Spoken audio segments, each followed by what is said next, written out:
Commissioner मेरे को, मेरी जब से मैंने होश संभाला पहली बार देख रहा हूँ कि काबिल सताइश कमिश्नर है जो डेवलपमेंट की तरफ जिनका रुझान है और जो शहर को वाकई में तरक्की की तरफ ले आना चाहते हैं। और मैं एक बार बहुत बहुत शुक्रिया अदा करूँगा। देखो डैम में भी 80% पानी आ चुका पैटर्न में, लेकिन हम लोगों को 10-11 दिन 12 दिन के बाद पानी दे रहे।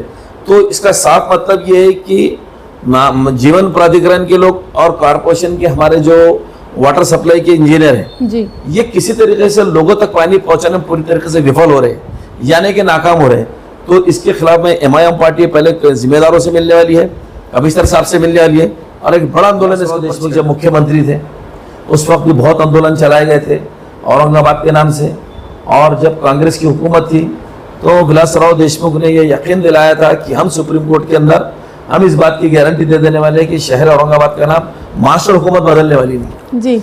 लेकिन इसके जो पिटिशनर थे, जो पिटिशन चला रहे थे, इनका काम था कि उस वक्त उसको डिस्पोजल करा के लेना, लेकिन इन्होंने पिटिशन विड्रॉ करके ले ली और इस मसले को लटकता हुआ रखा। अभी भी जब ये ऑर्डिनेंस और जब ये मसला निकाला गया, देखिए शिवसेना के लोग, कांग्रेस के लोग और राष्ट्रवादी के लोग ये अहम जिम्मेदार और मुजरिम है इसकी। इनकी कैबिनेट के अंदर बैठ के ये मंजूरी दी गई, संभाजी महाराज का नाम रखो बोल के, उसके अंदर जयंत पाटिल मौजूद, उसके अंदर बाला साहब थोरात मौजूद, उसके अंदर राष्ट्रवादी का मिनिस्टर मौजूद, शिवसेना के मिनिस्टर मौजूद, ये सारे लोगों ने बैठ के औरंगाबाद के नाम पर अहम मीटिंग ली।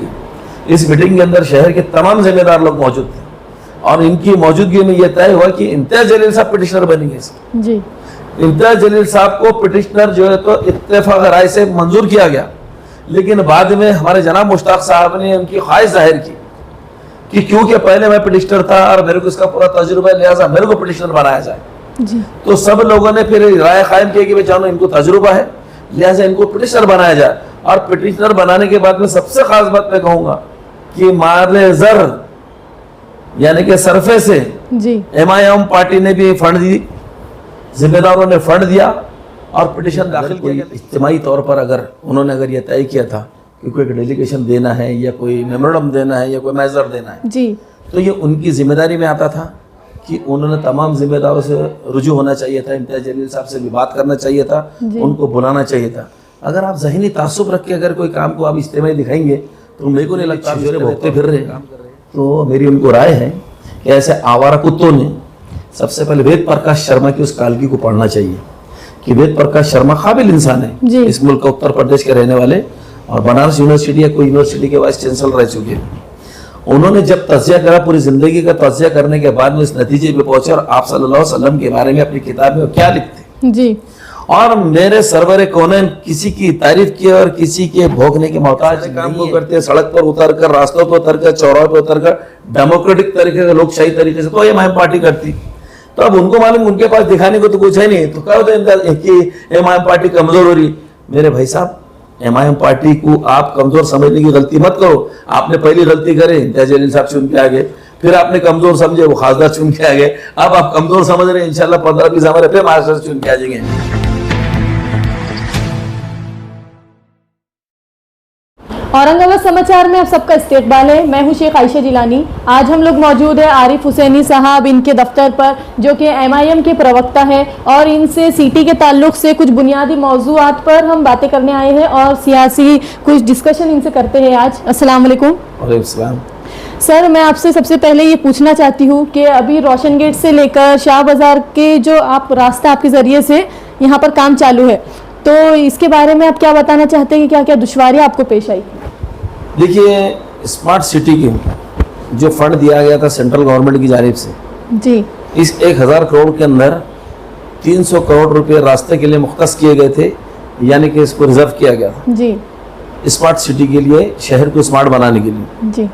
और इसका DPR तैयार किया गया।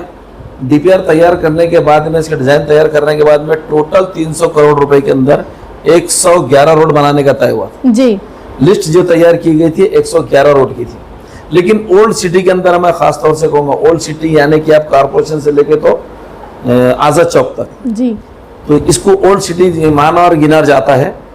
तो लोटाकारंजे से लेके तो शाह बाजार से लेकर रोशन गेट तक का ये रोड स्मार्ट सिटी के फंड में नहीं था।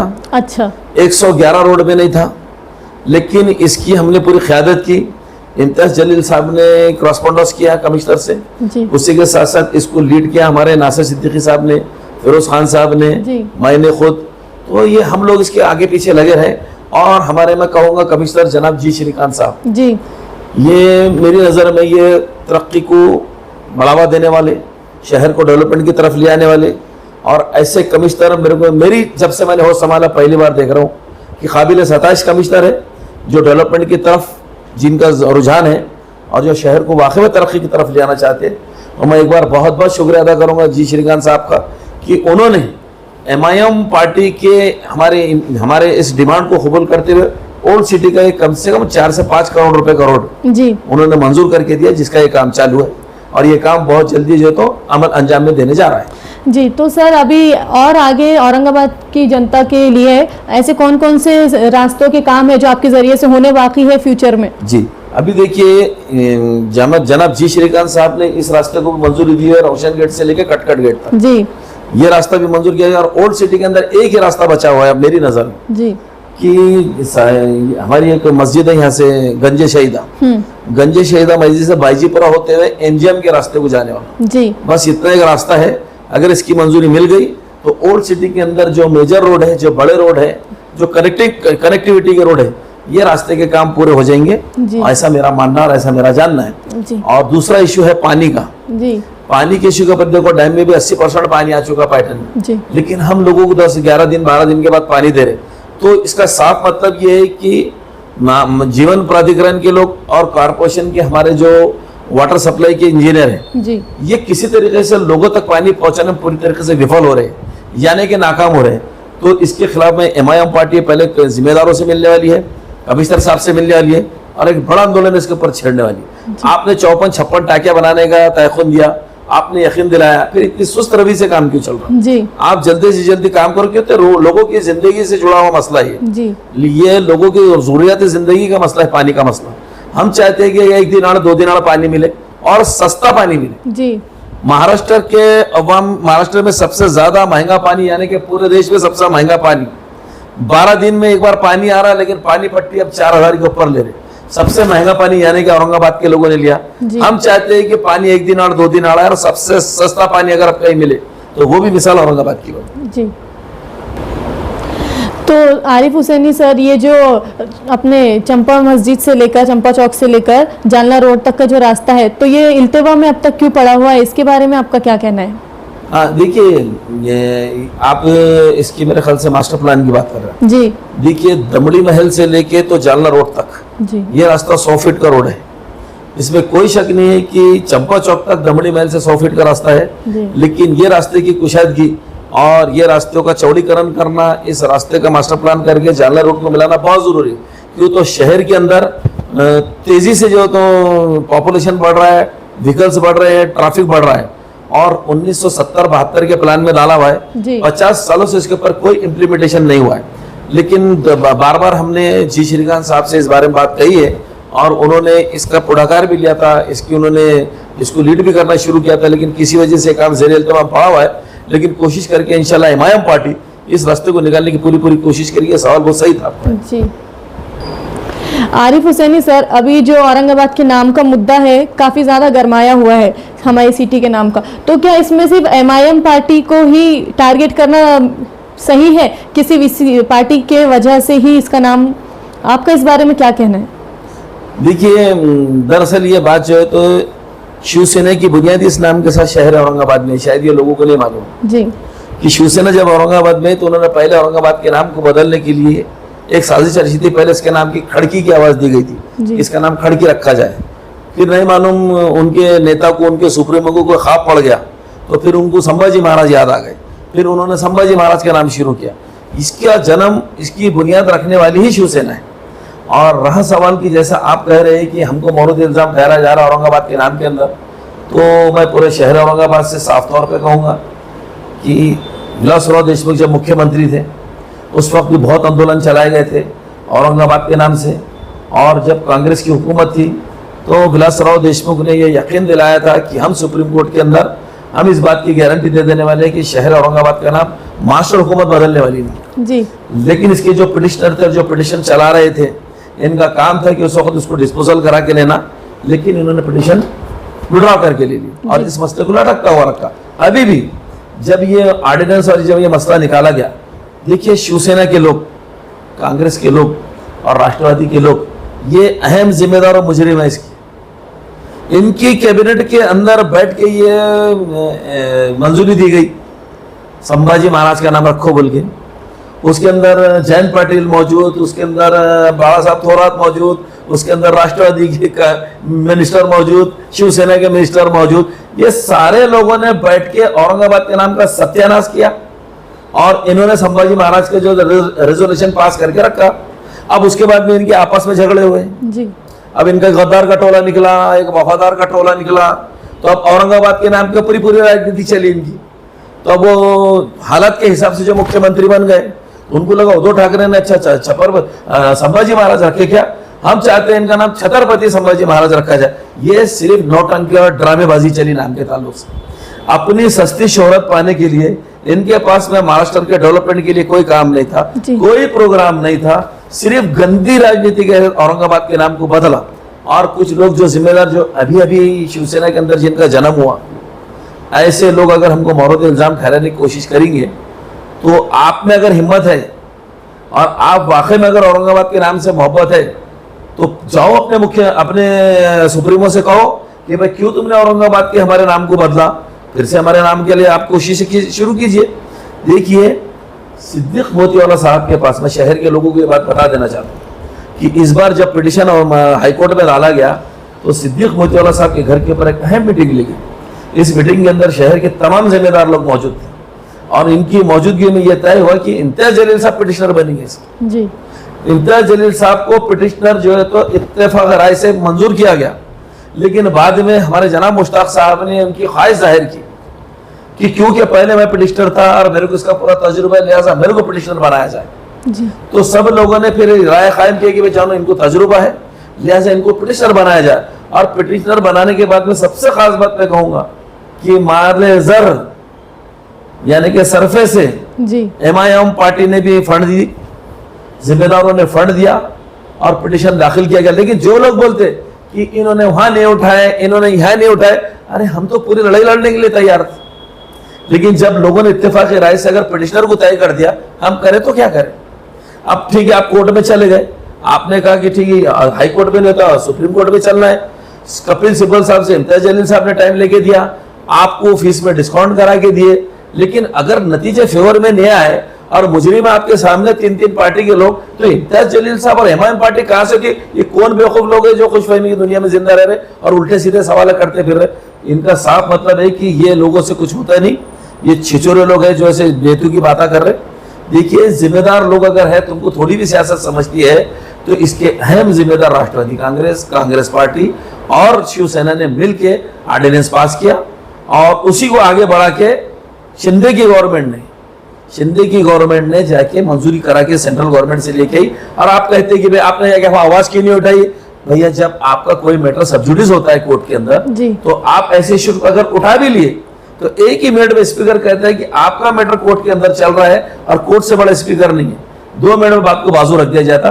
तो ये थी हकीकत औरंगाबाद नाम की। और सबसे अहम बात, औरंगाबाद संभाजी नगर नाम के ऊपर जितना आंदोलन, जितना एहतजाज, जितना प्रोटेस्ट MIM पार्टी ने की, किसी दूसरी पार्टी ने की क्या? इसलिए नहीं की कि वो तो मुजरिम है, उनकी तो तायद और हिमायत थी। देखिए हमने 20 से 25 दिन का धरना आंदोलन चलाया जी। ये जो लोग सवाल करते ना, एक दिन नहीं आके बैठे हमारे पास कभी आंदोलन जी। उसके बाद में इम्तियाज जलील साहब ने एक मुहिम चलाई, जब ऑब्जेक्शन लेने के बाद दाखिल करने के बाद आई, 3.5 लाख के लगभग ऑब्जेक्शन तैयार करके MIM पार्टी ने दी। उसी के साथ साथ में जब एक मोर्चा निकाला गया, तो लाखों की तादाद में इम्तियाज जलील साहब की क़यादत में मोर्चा निकाला। अरे हम लोगों पे केसेस हुए इसके अंदर जी। और अहम बात कहूंगा मैं कि कलेक्टर ऑफिस के सामने जो धरना आंदोलन हमारा चल रहा था, 21 से 22 दिन चला।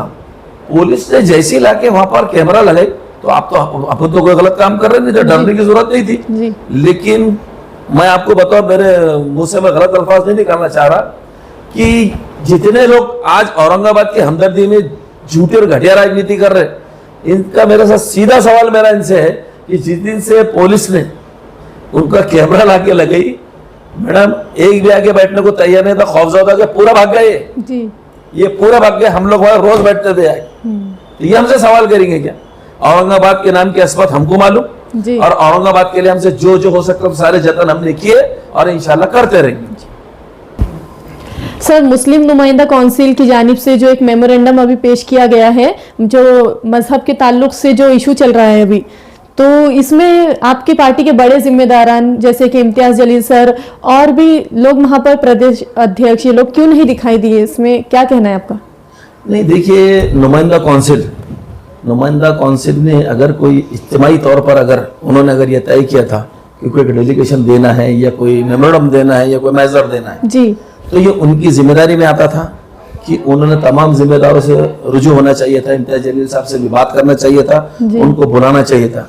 अगर आप जहनी तासुब रख के अगर कोई काम को आप इज्तिमाई दिखाएंगे तो मेरे को नहीं लगता आप इज्तिमाई तौर पे कोई काम कर रहे हैं। आप जो है तो कौम को सिर्फ गुमराह करने का काम कर रहे हैं। और अगर ये कहेंगे कि हमारी कल इसके ऊपर बातचीत भी हुई, तो हमारे शहर सदर जनाब शारिक नक्शबंदी साहब ने कहा कि उन्होंने ये सवाल किसी जिम्मेदार से किया जी, लेकिन जब जिम्मेदार से सवाल किया तो जिम्मेदार तो वहां पर मैंने मेरे अपने लेवल पर हमारे जनाब रुकने पार्लियामेंट इम्तियाज जलील साहब से मैंने इस ताल्लुक से बातचीत की। साफ तौर पे इम्तियाज जलील साहब ने कहा है कि मेरे से ना तो किसी ने रब्त किया, ना किसी किस्म की कोई बातचीत हुई, ना किसी ने बुलाया, तो आप क्यों गुमराहकुन बयान दे रहे? देखिए, इशू ये हमारे जज्बात से जुड़ा हुआ है जी, ये आपके अकेले का इशू नहीं है। और शहर के अंदर अगर आपको काम करना है तो या तो आप सियासत ही कर लो जी, या समाज के काम कर लो, और ये अगर आपको बोझ रख के और तासुब रख के काम करना तो आया कर दो, ताकि हमको भी दिफा करने में हमको भी मौका मिल जाएगा और हम भी अपनी बात रख सकते हैं। अगर आप नासिर सिद्दीकी साहब को और शारिक साहब को बुला के अगर ये समझ रहे कि आपने पूरे इमाम के जिम्मेदारों को बुला लिया है, तो आप यहाँ पर कम पड़ गए कि आपको इम्तियाज जलील साहब से पहले रब्त करना चाहिए जी। इस मौकूफ को मैं मानता हूँ और बड़े जिम्मेदार लोग हैं इसके अंदर। लेकिन जो लोग इमाम का विरोध करते हैं और जो लोग इम्तियाज जलील साहब का विरोध करते हैं, ऐसे लोगों का जमवाड़ा इकट्ठा हो पे दिख रहा और इम्तियाज जलील साहब को आप मदू नहीं कर रहे, तो इसका मतलब तो नतीजा ये निकलेगा ना कि आप कोई ना कोई सियासत चल रहे।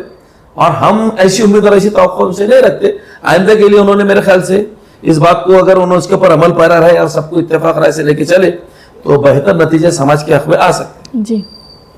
सर, अभी जो हमारे अपने हुजूर सल्लल्लाहु अलैहि वसल्लम की शान में गुस्ताखी जिसने की है, तो ये मौजू तो काफ़ी ज़्यादा इनके खिलाफ केसेस भी दर्ज हो रहे हैं और गरमाया हुआ है, हर कोई एक्शन में है।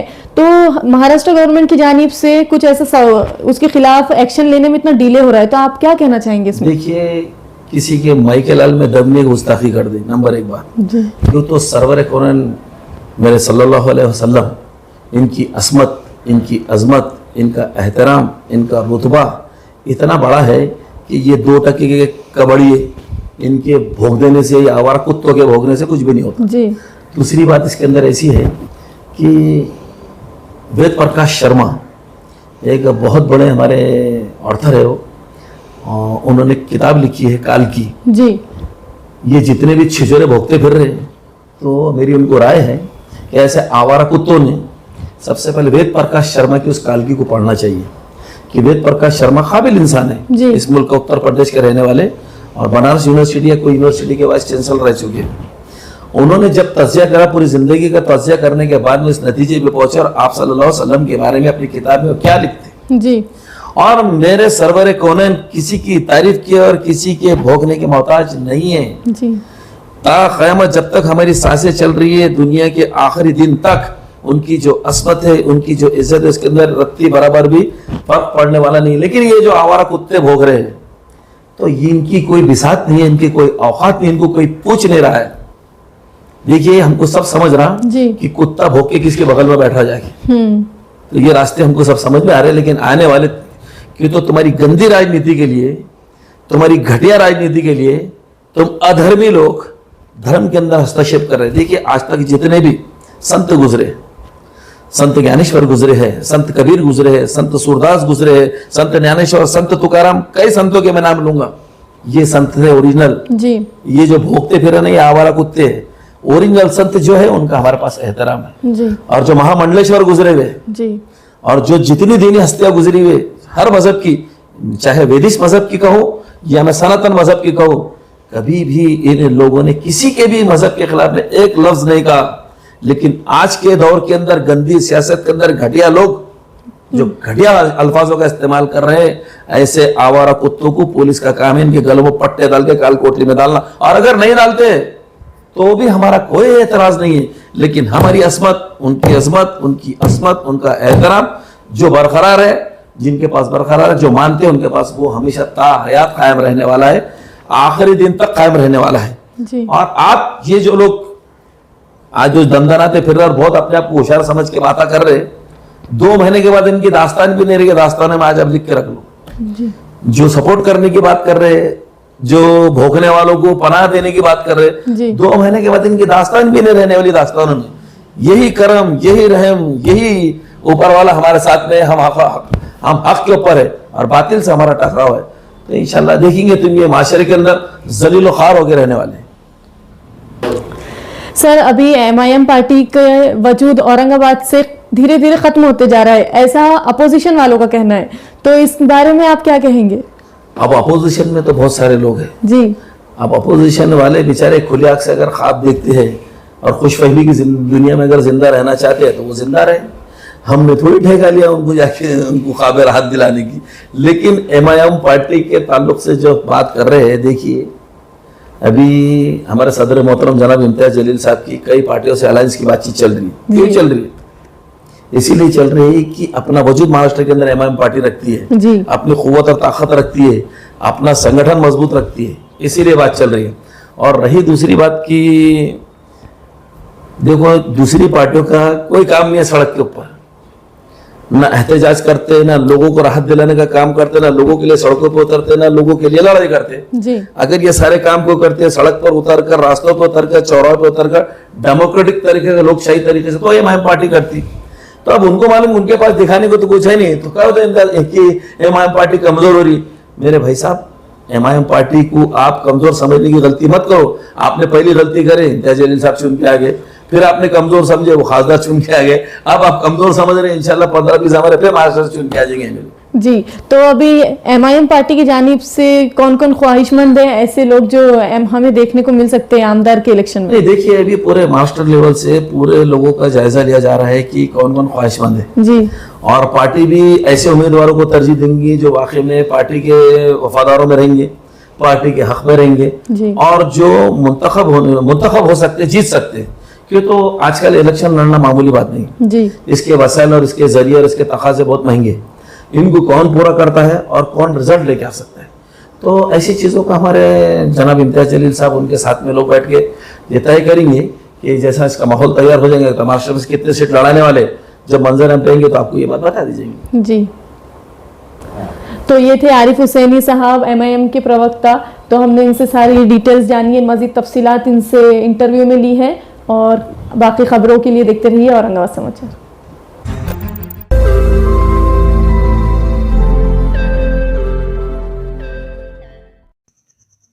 रोज नई खबरों को देखने के लिए हमारे औरंगाबाद समाचार चैनल को सब्सक्राइब कीजिए और नोटिफिकेशन पाने के लिए हमारे बेल आइकन को दबाइए ताकि हर खबर की नोटिफिकेशन आपको मिलती रहे।